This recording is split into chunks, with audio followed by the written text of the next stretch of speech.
I'm Ronnie. All the good names are taken. Podcast 31 days, day 28. And I'm here by myself, the first solo podcast that I've had to do since we've come over to YouTube. And I got to say, I'm feeling kind of nervous about it. But the good thing is, I thought of everything. If in case I screw up, in case I run out of things to talk about today, because by the way, we're talking 1988's The Blob. We're live for everybody on Rumble right now. And with our live interactive software, we can talk to anybody that pledges money to us, because basically who wants to talk to anybody that's not donating to the channel? So right off the bat, we got a donation. Let's listen up. Arnold asks Ronnie, why are you trying to do this by yourself? Where is Tim? That cokehead could at least sit there and stare while you talk. That is true. That's true. But let me let you in on a little secret. Tim's been great this month, and I'm really not by myself because I'm bringing in my boy. Boom! we live, baby. Sleazy's in the house for the first time all month. He's showing up on the 28th to wrap this bad boy up. Ooh, so glad to help. So glad to help. Been really busy, Ronnie. Blah, blah, blah. Basically have been really busy. So, Jay, today we're talking about The Blob from 1988 without giving away too much. Give it away now. This is the first time you've ever watched this. What did you think about it? Did you like it? Waste of your time, or a pretty good watch? What you got to say? So I thought the movie I had no expectations. Never saw the original one. What was that, like in the 50s or something? Late 50s? 1958. 30 years prior. Yeah, so didn't have any expectations. I mean, I didn't turn it off. You know what I'm saying? Like I wasn't able to finish it. That wasn't because it was a bad film. I enjoyed watching it. I thought The Blob itself was kind of cool and kind of cheesy at the same time. Not really scary, but cheesy, funny to me. A couple of the death scenes where I found myself laughing. I mean, I didn't turn it off. I would have. I mean, it's a pretty good film. Pretty good film. I think, well, maybe in my teens, I may have watched on Turner Classic Movies the original Blob. I remember somebody from maybe Dobie Gillis being in it, and I'm completely wrong. To hit me in the chat if I'm wrong about that. And because we live, baby. The original movie, The Blob was like bright red and it looked like Jell-O. And during the 80s, they started remaking all of these creature features from the 50s, like The Fly. And a guy named Chuck Russell wrote a treatment for The Blob, and he wanted to direct The Blob. And he goes and pitches The Blob to the studios, and the studios are like, no, we're not going to let you direct this because we don't think you can make any money. But if you want to write this new Nightmare on Elm Street movie, you're welcome to do that. And he jumped at the chance to direct Nightmare on Elm Street 3, Dream Warriors, which turned out to be the most successful film in the franchise to that point. And then he had the clout to come back and say, hey, here's my treatment for The Blob. I want to make this movie. And the studio was like, why not? They had just seen The Fly get remade from David Cronenberg, and they saw his treatment of this movie and how it was going to be different, how it wasn't going to be comedic, and it was going to be horror-centric. And he made this movie. And I got to tell you, Jay, I think it turned out to be one of the better remakes out there of a good original movie. This has probably surpassed the original, in my eyes anyway, because he made a blob of Jell-O horrific somehow. And he did it by changing the way it looked. So I thought that was the first thing that stuck out about this movie to me. The second thing is it's written by Frank Darabont. If you don't know who that is, Jay, it's a guy that wrote The Shawshank Redemption. He wrote The Mist, and he was one of the writers in the first season of The Walking Dead. So this guy has got like, Green Mile as well. He's got walking the mile, walking the Green Mile. He's got a ton of writing credits underneath his belt, but in 1988 he was just getting started. And I want Fannie Mae to sit on. That's from Green Mile. Sorry. I haven't seen. What was the budget on this movie? Would you know? I want to say it's around $8 million. With the power of editing, I'll be able to tell you in just a second. Gotcha. I didn't look it up. I always curious, like on the older films, what it cost, and because I thought, like the opening credit, that was pretty cool to me. Like that the town sitting down in that valley, and just a pretty cool little opening segment there. It was a $19 million budget. Whoa, 19 million. That's probably pretty high for 88, huh? Yeah, according to IMDb, which could be wrong, there are reports out there, Jay, where the director said they didn't spend $19 million.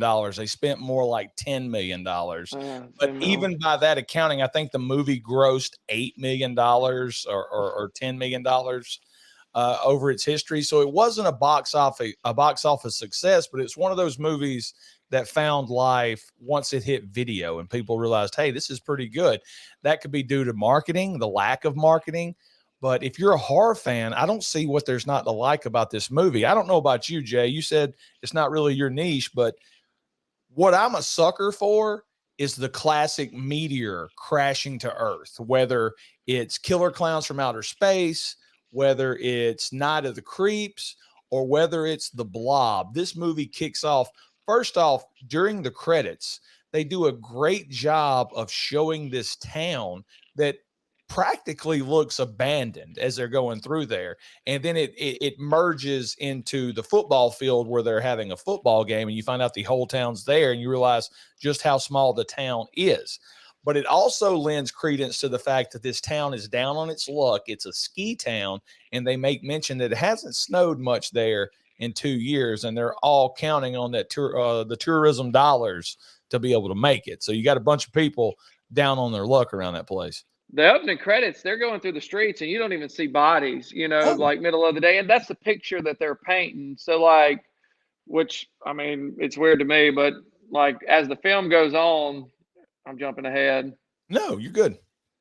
So let me back up to go back to what you just said about how the Blob, like, kind of, morphed itself into what it was in 1988 from the 50s. Like, I enjoyed how the Blob killed people different ways in the whole film. Like, it wasn't like the villain wasn't killing him in the same way with an axe or, just like beating the hell out of them.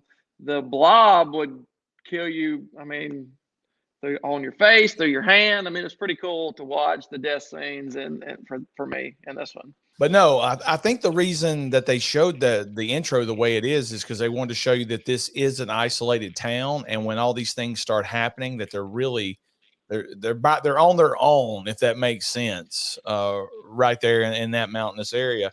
But like I said, the movie kicks off, and we're introduced to our hero, or at least we think he's the hero, Jay. And Paul, the football player, he's talking to his buddy on the sideline. And he's like, why hadn't you asked Meg out? Shawnee Smith plays Meg. You know her from, I think, the Saw movies. She was in Who's Harry Crumb. She's been in a ton of stuff.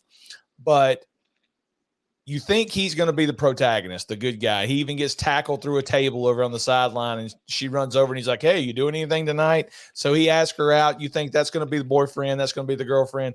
Boom. But then they show us Kevin Dillon. And I don't know about you, Jay. You've watched a lot of action movies in your life. To me, there's three things that make a true action stud. One is the hair. Two is the outfit, and three are the one-liners. And Kevin Dillon has it all in this movie. He's got the mullet, he's got the jacket and the jeans, and he's got the one-liners like, hey, I just killed the strawberry jam. Fantastic, man. I mean, you wouldn't want to fight him. Like, no. You don't want to fight him. You want him to be your – oh, you would fight him? He's 135 pounds. I mean, I was going to get around to that later. I mean, he wears a size 12 in breeches. So I'm really not scared. You know what that means. But he seems to be like the town stray dog, if you will. Everybody has, like, the local mechanic loans him his tools. The blonde older lady at the diner gives him a sandwich because she knows he's hungry. So Ronnie, are the characters the younger characters, are they high school age? Or yes. Are they okay? They're the football game. Well, yeah, but all right. Well, duh, Jay, get it. And then the sheriff rolls up on Brian Flagg, who's Johnny Drama, and he goes, "Hey, I heard you had a birthday. You're 17 now. No more junior. Yeah, graduate." Okay. I love what they did at the beginning with Kevin Dillon, with Brian Flagg. They had him sitting there, and he's trying to jump this bridge. And he fails jumping this bridge, almost kills himself, and we get our first look at the homeless guy. Nothing creepier than just a random homeless guy in a town like this living in the woods. But there's a homeless guy. And that pays off later in the movie. It's just not a random thing, because later in the movie, he's getting chased by the government and he actually makes the jump. So they put that in there for a reason. And it's also, I think, tells a bigger story on the Kevin Dillon character, because at the beginning of the movie, he's a loser. And by the end of the movie, you realize he's not so much of a loser. He can be a winner. He can be successful at some things, because he manages to keep his calm and his coolness throughout this movie. And I think, sort of like the Grinch, his heart grows 3 times the size it is at the beginning of the movie, because he goes back to save Meg later in the movie. He goes back to that sewer to get her. When does Meg and what was his name in the movie? Kevin Dillon?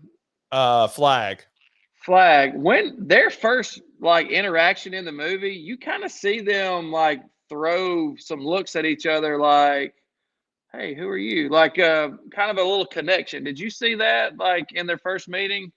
Yeah, pretty much everybody knows he's a screw up. I'm guessing he doesn't go to school much. He's one of those that it hardly ever shows up. She gives him a look because, and we'll get right back to it. I think what he says to the homeless guy, he's like, "Don't worry, fella. They're going to get you patched up. You're going to be okay." And he like pats him on the back and he leaves out of there. That's right. She gives him a look like, "Hey, this guy's got a heart." Not only does he have that awesome hair and that jacket and those jeans. You think that's his real hair? You think that like that's a costume or something? I had to look it up.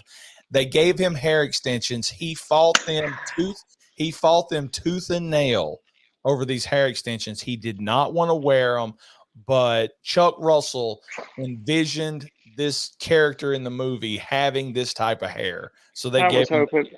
I was hoping it was his real hair. God, that'd have been great.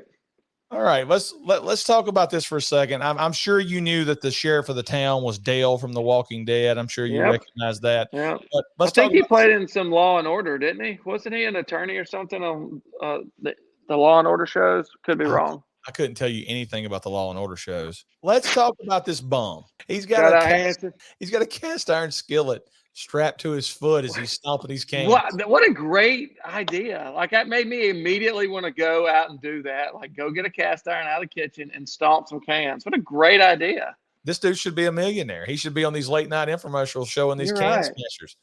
God. So he's sitting around, and here we go with the meteor crashing. And I have to ask this. I can't. I got to get it off my chest. Get it. Okay. Meteor crash. Sorry. Fast forward.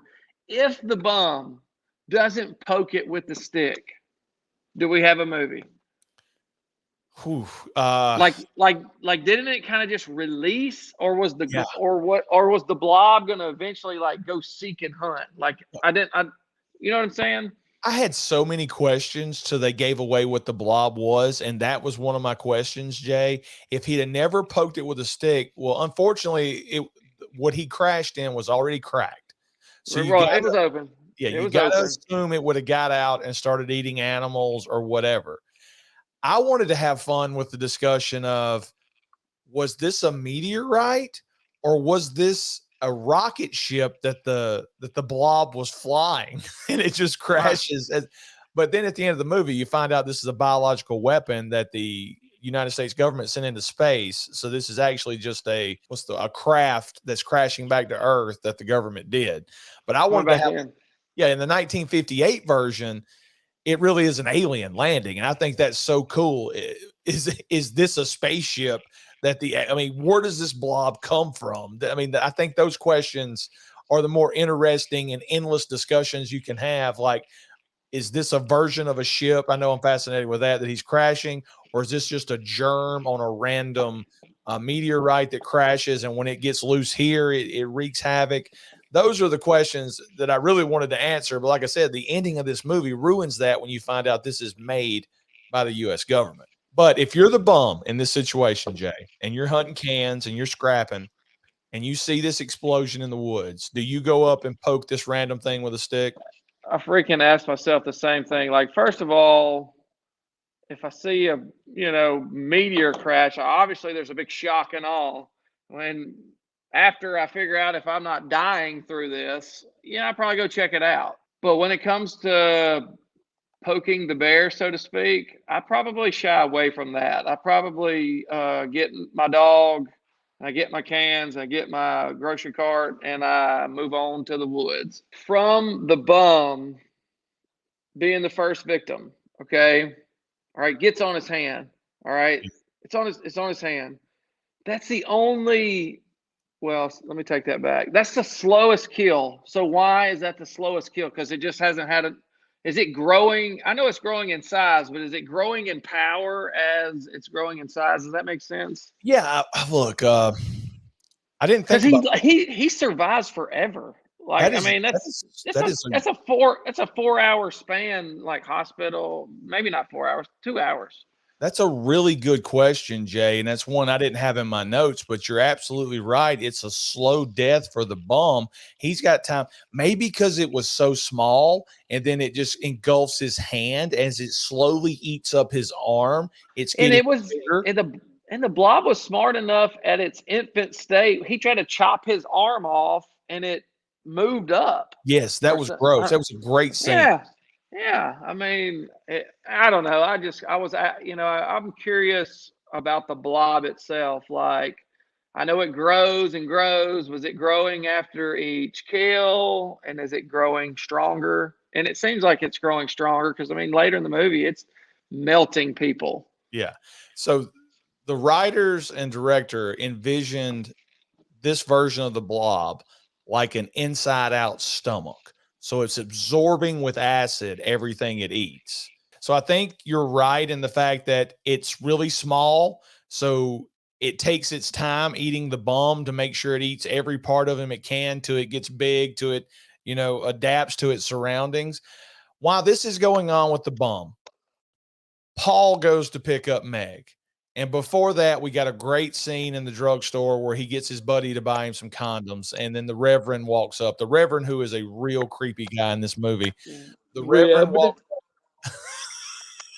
The Reverend walks up while he's buying condoms. And then the pharmacist walks up and goes, ribbed or not ribbed? Why is the priest or whatever, why is he, what's the role? Like, what is the role? What are they trying to bring attention to, or what are they trying to divert attention? You know what I'm saying? Like, what was the priest's role in the film? I think it was to have a metamorphosis from town leader to cult leader. I think interacting with this thing that he thinks to be from another world strengthened his faith so much that it might have drove him crazy and made him figure, if I survive this, then a higher power wants me to keep this until it's time to unleash it back on the world to punish them. I mean, I don't know. If you have this movie without the priest, it's pretty much the same movie except for the open-ended thing at the end. Right. But the whole thing with Brian and Meg, he goes to pick up Meg and he finds out the dad is the person from the pharmacy. Old doctor in the condoms. So they hit the bump. The ripped ones. They're at the hospital. They take the two lovebirds go on a date. Yeah. Hit the bum. They go to the hospital. Take the bum. What do you think the time period on that is? 2 hours? 1 hour? From first contact with the alien to him getting hit by the car to the kids rounding up Kevin Dillon, who was in the woods too, and taking them all to the clinic, to the time the clinic finally sees them is probably like 2 hours, because they're in no hurry to see this bum who is in intense pain. They're wanting to know his insurance and all that stuff, which makes Kevin Dillon say, I'm getting out of here. Enough of this. They don't How about that. No insurance, no service. And what kind of clinic is still doing visits that late at night? Because he's in there talking to a woman when Brian goes to the back to check on the old man. I'm with a patient. And the old man has been eaten all the way up to his chest. There's nothing left. So the doc Right, runs out of there to call the cops, and Brian looks up, or no, actually, Brian's the one that goes to call the cops. He calls the sheriff and says, "Get down here." And then when he looks up, the blob's on the ceiling and drops down on him. Meg hears the ruckus, runs in there. And if anybody watching this review listens to anything, the death of Paul is the most terrifying thing in this movie. He's screaming in pain. He's covered by this, what looks to be gigantic muscle that's dissolving him. He's reaching for her. She's pulling his arm, and eventually his arm just dissolves and she's able to pull it away. The blob completely absorbs him and dissolves him, and then she just faints. And this is one of the notes I made, Jay. One of the more unrealistic. Why she make it? Yeah, because the blob would have oozed right on over there and eat her too. Instead, it goes Got out. her. Yeah, I don't get it. I don't know how she survived that. You know what else I don't understand? And it comes right after that. The scene when the sheriff or whatever cops get there. There's not a lot of urgency in. I mean, this two people just got disintegrated, and there's not just a whole lot of urgency. Like the cop is talking about the girl going home with her parents. Oh, she can't tell us anything tonight. And he makes some kind of cheesy comment like, I really want to find out who did this. And then the Kevin Dillon comes, they go pick his ass up from, and wrongfully accuse him of killing these people in this hospital, which is crazy to me. Like why they immediately thought this 17-year-old kid just murdered two people in the hospital. But that's kind of where we're at now. Is the blob is now on the move. It's gotten mobile after the hospital. It gets mobile. Joe Bob has Joe a Bob. donation from the Rumble chat. Let's listen and see what's going on here. Joe Bob asks, do you think this movie is better if they put a few titties in it? Good question. Okay. Good question. Is this movie better with in it? I mean, Ronnie, you know how I am in the 80s movies. We almost got it because the guy who has his own bar in the trunk of his car, he got the girl, Erica Laniak, I think's her name, from Under Siege. He got her way too drunk and she's passed out. But when he brings the drink back, the blob that's in the hillside now has already gotten inside of her dress. And when he reaches in there, the blob has entered. And what did you just say? And yes, the blob entered probably through the toes. Wouldn't you think? Probably the toes. Yes. Yeah. And not any. Yeah, the toe, belly button, maybe. It was one of the better deaths of the movie because it wipes him out too. Then the blob, we see it going down into the sewer. Now there's a couple of scenes, Jay, throughout the movie as the cops press on for Kevin Dillon. Meg and Flag end up meeting at a diner where the blonde who was leaving a message for the sheriff on one of the checks, and earlier in the movie when he asked her out, she leaves the message, "Hey, I get off at 11. Forget this date stuff. Let's just go straight for it." The scene at the diner is crazy to me because first off, we see what's going on back in the kitchen area, and that kitchen is filthy.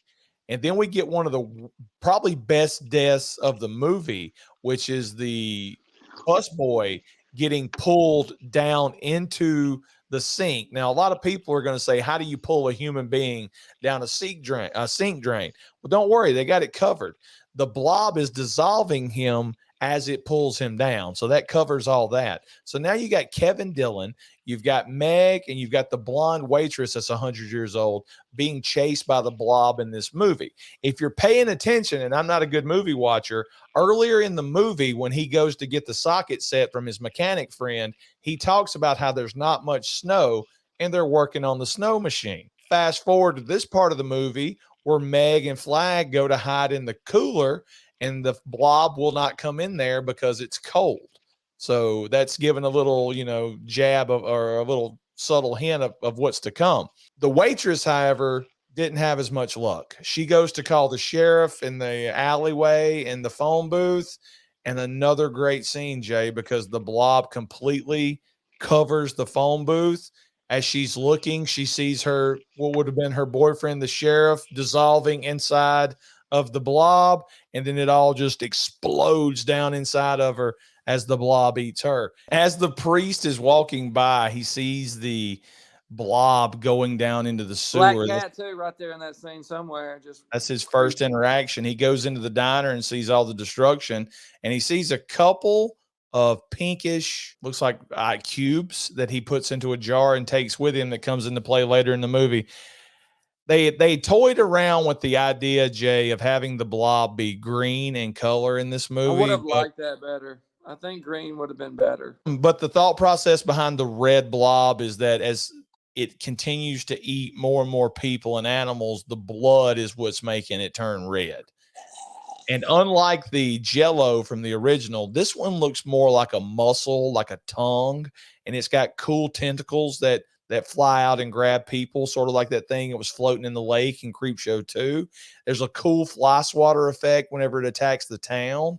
There's a lot of cool things with this version of the Blob that they made, and of course, the U.S. government shows up. And they have a huge bio lab set up in the woods, an elaborate bio lab, if you will, because there's great value Morgan Freeman that explains that it's a virus and they're just trying to quarantine everybody. So they got Outbreak. they got the military in town quarantining everybody. Got to find that chimpanzee. That's where it all started. That little monkey. Meanwhile, Kevin Dillon finds out that these guys are full of crap, that this is something they made to fight other countries. And they immediately Why did they have want those him backpacks on, Ronnie? What was in those backpacks? Well, I have no idea. So I thought it was like an oxygen system or something, but then they take their helmets off and they still got the backpack on. Just wanted to know what was in those backpacks. Backpack. Probably lunch. Hey, another question from Rumble. Hold on a second. Drink My Thermos 45 asks what would happen if someone ate the blob. You turn the tables on this pink asshole and let him know who is boss. Great question. If the bum would have ate the blob right away, what happens? How much power would he have? He has so much superpowers. I mean, it doesn't kill you, right? Like, you beat the blob because you ate it, so now you benefit from defeating the blob. Or do you think it just eats you from the inside out? That's probably what's going to happen. It's just going to dissolve all your insides and guts. That's probably a shitty way to go. So here's a question. Was there more blob inside of that capsule that crashed, or that craft that crashed, or did we get all of it when it came out on that stick? And the pieces that the Reverend got that we see he's got at the end of the whatever movie, happened to those? He's got it in a jar at the end of the movie. So I mean, are those new creatures, or is it all just part of the same creature? Interesting question. So you're saying if the ones in the jar would have eaten somebody, is it going to make itself big and not combine with the original one? Yeah. Now do you have two is what I'm asking. Like and here's another question. What happens when winter finally hits in that small town? I mean, it's going to be dead. Blob's dead. There you go. They should just waited for winter. Brian Flagg makes the jump as the military are chasing him. He jumps the bridge and gets away, and he goes into the sewer because back in town, they're quarantining everybody, and Meg's little brother has gone to watch the Garden Tool Massacre or whatever they're watching, and wouldn't you know it, the Blob is in the movie theater just like the got them all trying to get everybody. How do you know? How does the Blob hunt? Like, what's his... Like, how does the Blob know where to go? You think it's just, just wandering around, just to wander? Or you think, does it have the ability to hunt? You would probably be able to make the argument that it's wandering to wander. That's the way you could get by why it didn't kill Meg after it got Paul. Right. But it's chasing Meg and her brother and his friend in the sewer. So you really can't make that argument. Dude, this movie goes somewhere where most movies in the 80s didn't. They killed that little kid. I mean, they killed that teenager. Killed the shit out of him. Just killed the hell out of him, too, in that tunnel system or sewer or whatever it was. I'm going to say this. If I'm running from something so destructive, because she had already seen what the Blob can do, I'm not going in the sewers. I mean, I'm not. Like, that's like going into the shed in Texas Chainsaw Massacre with thousands of chainsaws in the shed. Did I get that right? I think so. That's like I think that's that commercial they used to show at the movie theater. Hey, Rumble's coming back in. Arnold asks, wouldn't it make more sense for the blob to go to South America or Africa because of the warmer climates? Let that blob eat, God's sakes. Edit. Jay, I'm sorry. I didn't look. We're gonna shut down the Rumble chat. We're not gonna do that. We're not edit. I can't. I don't know what to say. Proud. I'm thankful. There's so many emotions going on right now. Thank goodness. There's some mainstream movies that you could say this about, but the Dylan guy pretty much carried this movie on his shoulders as far as like keeping your interest, Yes. And I know he was the main character, but like him playing the role, he kept my interest. So I thought he did very well in that aspect. They realize that cold is hurting the blob, and they start fighting it with, what are they called? Fire extinguishers. They bring the snow machine out. In the meantime, they're trying to kill Kevin Dillon. Great value Morgan Freeman gets killed, and immediately after he's killed, the rest of the army decides to start trying to kill the blob, which these weapons are not doing anything to it. They bring the snow machine out there. They blow it up on the blob, and there we have just a pile of beautiful emeralds or whatever they look like. And the blob is dead. They find a way to bag him up and take him somewhere cold before the sun comes out. And at the end of the movie, we see that a funeral. You think that a funeral for the blob? No, they probably didn't have a funeral for the blob. And we left out the fact that during the firefight, the Reverend got caught on fire from an explosion and they had to put him out.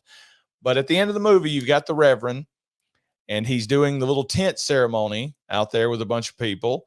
His whole face is burnt up, and he's got an eye patch on. And if anybody knows why he's got that eye patch on, the guy that plays the Reverend in this movie was also in the sequel to the 1958 movie, The Son of the Blob, I think in the 70s. And one of his character in that movie also wore an eye patch. So I'm guessing it has something to do with why they do that. That's what you call irony. There you go. He goes backstage or whatever you call it when you get off the stage at the tent, and the lady comes in and says something to him, and he goes, "I'll know soon." And he holds that jar up, and you see there's a little piece of the blob that's thawed out in there. And then it goes to credits, and that's it. That's 1988's The Blob. I mean, it's a really great remake. I think people sleep on this remake. Go out of your way to watch it if you haven't seen it. I think it's better than the original, but you can't really judge it that fair based on the original because it was 1958 and it was a different standard for movies. Jay, 1988's The Blob. Between 1 and 10, what are you rating it? I give it a 7.5, Ronnie, and you know how hard I am on horror films. So a 7.5 is like a 13 on a 1 to 10 scale. So really enjoyed the movie so much. I told you disclosure at the first that I did not get to see the last 10 minutes of the movie. I'm going to watch that tonight because it had my. I mean, it was good. It was a good film. Yeah, they froze the guy. They froze it. Don't worry about it. They froze it. So don't go back and watch it. No, go back and watch it. It's not bad. 6.8 is what I'm going with. Great characters, great villain. I really like the way they changed the blob to something way more maniacal. In the original, it just sort of oozed around. This one, it adapted. It could shoot tentacles. It could absorb you. You got to see the people actually being killed. You got to see the pain behind everybody getting killed, and that just made it much more terrifying. It moved quickly. It was really quiet. You don't know it's there till the last second, and the only way you can kill it is with cold. So, I mean, there you go. Or kindness. Day 28. Hit us in the comments, guys. What are your favorite parts of The Blob? What do you rate comments The Blob? Below. Rate Jay's performance in this episode. Who's better? God, no, it's bad. It's so bad. It's bad. Y'all don't judge me on this one. Well, I tell you, the last time Ronnie was Christmas movie draft, I think. So last time I've been on. Yeah, I didn't do very good. Ronnie did a fantastic job reviewing this film. I did watch 96% of the movie, but Ronnie, you did a good job. Don't judge me. Comment on how sexy that shirt looks on Ronnie. Never would judge you. You're the best. Day 28. Guys, check out our 27 reviews that we've done already this month. 3 more days until Halloween. We miss Blake. Jay, thank you, buddy. We'll see you soon. Thank you, bud. Appreciate you having me.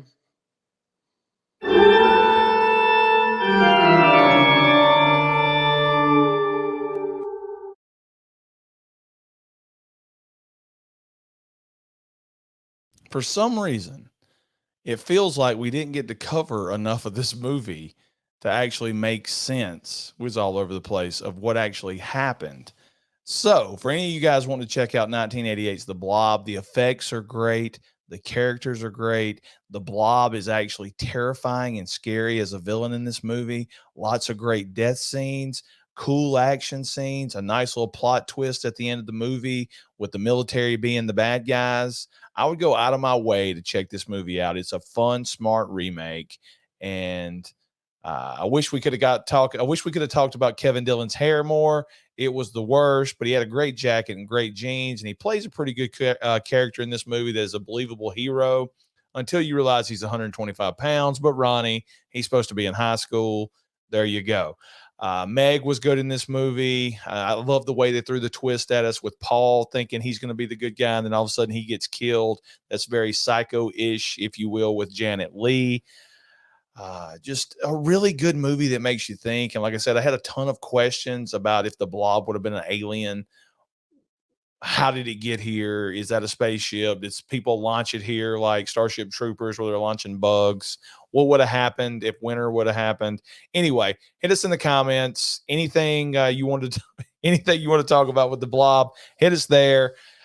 Couldn't do a solo show. Don't think I could have handled it, but since we're still tied into Rumble, let's see what they got to say. Arnold says I screwed a woman that was bigger than the Blob one time.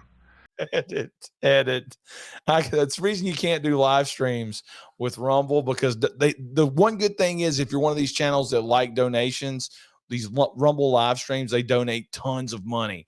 But you get, I mean, what they say is crazy because I don't guess they have any filter over there. So I'm going to have to do a ton of editing right there. Let's see. You got another one right here. Great show, Ronnie. Ignore the haters and guts. Pound them. All right. One more and then I got to go. Mr. Thermos says, great job with the review, brother. And always remember guts, beat them and pound them. There you go. A lot of guts talk. So hit us in the comments. Anything you want to talk about with the Blob 1988. And we'll see you guys tomorrow.